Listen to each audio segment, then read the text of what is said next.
បាទសូមអនុញ្ញាតជម្រាបសួរពុកម៉ែបងប្អូនអរគ្នាស្វាគមន៍សារជាថ្មីទៀតហើយបាទមកកាន់តម្រុយបាទឆ្នោតយន្តប្រចាំថ្ងៃបាទសុកបាទថ្ងៃទី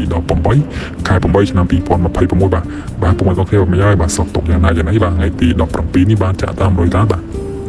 សិនជាបានចាក់ជួយខមមិនត្រង់ក្រមខមមិនឲ្យតាដឹងថាពុកម៉ែបងប្អូនអរគ្នាពិតជាបានចាក់តាមរយតាអញ្ចឹងណាហ្នឹងហើយពុកម៉ែនេះបាទលើមកខាងពេលវេលាយូរបើយើងមកតាមដានលទ្ធផលតម្រុយយើងបាទថ្ងៃទី17បាទចង់ដឹងថាយើងបានចូលលេខតលេខធំលេខណាខ្លះបាទពុកម៉ែនេះបាទសម្រាប់ថ្ងៃទី17បាទឆ្នោតយន្តមីងុកបាទតាឲ្យអូកៅបាទចូលបានកៅគុតដែរក៏គុតប៉ោះសេបាទហើយពីរលេខបាទពីរលេខតាឲ្យ67 23 42 12បាទអត់ចូលទេបាទតែពីរលេខតាឲ្យ670វាមក180បាទស៊ីមួយលេខបាទហើយពុកម៉ែនេះបាទហើយទីទៅរំលយតាបាទម៉ោង4ចូលបានតែអូទីបាទតាឲ្យអូកៅបាទចូលបានកៅគុតប៉ោះសេបាទហើយ3លេខទៀតតាឲ្យ422បាទរឿងឆ្ងាយដែរបាទរឿងឆ្ងាយពីប៉ោះអាហូហ្នឹងបាទម៉ែនេះបាទលេខមកមើលលទ្ធផលតម្រុយយើងបាទសម្រាប់ថ្ងៃបាទសម្រាប់ម៉ោង6កន្លះបាទសម្រាប់ម៉ោង6កន្លះហ្នឹងតាឲ្យដូចទៅគ្នាទេបាទតាឲ្យ67 23 42 12ប៉ុន្តែលទ្ធផលចេញមកវាមក76បាទវាមកត្រឡប់វិញបាទចាំបានតាចាំមិននិយាយថាតម្រុយតាគឺច្រើនដល់យើងគុណត្រឡប់យើងអាចលេងត្រង់ទេអញ្ចឹងជួនកាលវាមកស៊ីម្លេចអញ្ចឹងណាអញ្ចឹងបានតាថាមុនចាក់យើងត្រូវគុណត្រឡប់នេះទៅអញ្ចឹងណាពីលេខតាឲ្យ67 23 42 12ប៉ុន្តែ3លេខដែរបាទ3លេខតាឲ្យ670 422ប៉ុន្តែវាមក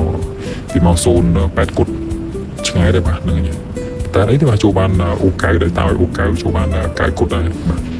បាទលើយើងតាមដានតម្រុយយើងបាទសម្រាប់ថ្ងៃថ្មីបាទសម្រាប់ថ្ងៃថ្មីយើងអាចមានឱកាសឬក៏មានសំណាងបានចូលដូចថ្ងៃទី17ទៀតបាទសម្រាប់ថ្ងៃថ្មីហ្នឹងតាក៏ឲ្យក៏មិនសូវជាខុសគ្នាបានដែរបាទឲ្យដូច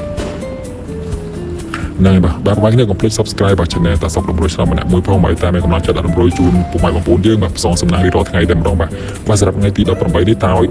អូចិត្តបាទអូចិត្តប៉ោះបាទប៉ោះB C D បាទអូចិត្តហើយ2លេខបាទ2លេខតាឲ្យ98បាទពុកម៉ែនេះស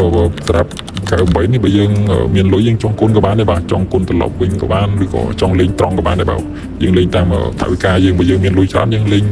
គុណក៏បានដែរបាទលេងគុណទៅបាទពីលេខទៀតតាឲ្យបាទ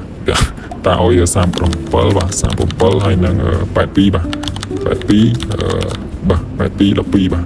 ហ្នឹងហើយពុកម៉ែតើនេះបាទសម្រាប់ពីលេខពុកម៉ែនេះបាទបើសិនជាមានលុយច្រើនដូចយើងចង់លេងគុណក៏បានដែរពីចុះ100តែវាចេញវាចេញមួយលេខស៊ីលេខអញ្ចឹងណាហ្នឹងហើយដូចម៉ោងដូចថ្ងៃទី17តាឲ្យ67ប៉ុន្តែជាក់ស្ដែងមក76អញ្ចឹងតែបន្តថាពីច្រើន100តាតែយើងគុណត្រឡប់អញ្ចឹងណាគុណត្រឡប់ទៅកុំយើងកុំលេងត្រង់ពេកអញ្ចឹងណាហ្នឹងហើយបាទសម្រាប់3លេខបាទ3លេខតាឲ្យ0បាទ098បាទ098បាទ3លេខដឹងតែគុណបាទដឹងតែគុណមកមិនថាសួរថាគុណដឹងគុណមកថ្លៃរកស៊ីលេខអញ្ចឹងណាអញ្ចឹងបានតា3លេខពីតម្រូវគុណយកតែម្ដងបាទហ្នឹងហើយ3លេខ098ហើយនឹង658បាទ650គុតបាទ650គុតបាទពុកម៉ែនេះបាទហ្នឹងហើយបាទពុកម៉ែនេះបាទកុំភ្លេច Subscribe បាទ Channel តាសុកតម្រុយឆ្នាំម្នាក់មួយផងបាទតាមមានកម្លាំងចិត្តដាក់តម្រុយជូនពុកម៉ែបងប្អូនយើងបាទផ្សងសំណាងរៀងរាល់ថ្ងៃតែម្ដងបាទទីចុងក្រោយបាទសូមអរគុណពុកម៉ែបងប្អូនអរគ្នាបាទជូនពរបាទថ្ងៃទី18នេះសូមមកហេងគ្រប់គ្នាតែម្ដងបាទ